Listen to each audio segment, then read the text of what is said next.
बड़ी खबर है, सीज फायर पर ईरान ने सवाल उठा दिए हैं। 10 में से 3 शर्तों का उल्लंघन किया गया, ऐसा कहा ईरान ने। ईरान ने कहा संघर्ष विराम में लेबनान भी शामिल था। ईरानी हवाई क्षेत्र में ड्रोन घुसा है।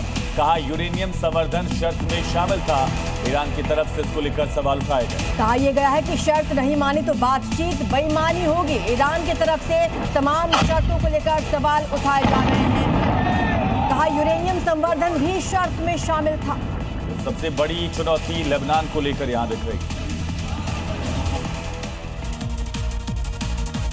तो अमेरिका और ईरान में भले ही सीज फायर हो गया हो, लेकिन इजराइल और लेबनान के बीच जंग और तेज हो गई। अब इसके बाद ईरान ने सीज फायर से पीछे हटने की धमकी देते हुए हॉर्मुज में टैंकर की आवाजाही भी रोक दी है।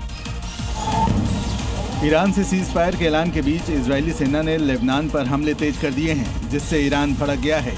ईरानी विदेश मंत्री अब्बास अराक्ची ने अमेरिका को चेतावनी देते हुए साफ कहा है कि युद्ध विराम की शर्तें बिल्कुल साफ हैं। या तो पूरी तरह युद्ध विराम हो या फिर इजराइल के सहारे युद्ध जारी रखें। दोनों एक साथ नहीं हो सकते।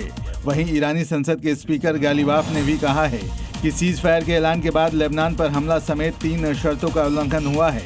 ईरान ने धमकी देते हुए कहा है कि अगर लेबनान पर हमले जारी रहे तो सीज फायर टूट जाएगा। फिलहाल हॉर्मुज में टैंकरों की आवाजाही रोक दी गई है, जिससे एक बार फिर दुनिया टेंशन में आ गई है।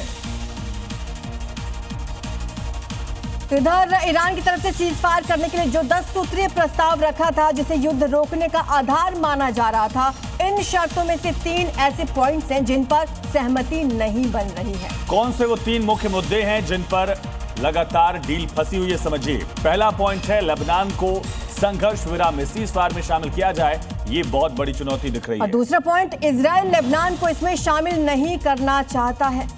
दरअसल सीज फायर की घोषणा के बाद ईरानी एयर स्पेस का उल्लंघन करने का आरोप है। ईरान ने कहा कि हमारे एयर स्पेस में एक ड्रोन घुसा था, जिसे हमने इंटरसेप्ट किया। और तीसरा अहम पॉइंट यह है कि ईरान के यूरेनियम संवर्धन के अधिकार से इनकार किया गया है। अमेरिका ईरान के यूरेनियम पर कब्जा चाहता है और इसको लेकर ईरान लगातार सवाल उठा रहा है। हालांकि ईरान की तरफ से कहा गया कि हमको ये अधिकार मिलना चाहिए, ये हमारा मुख्य अधिकार है।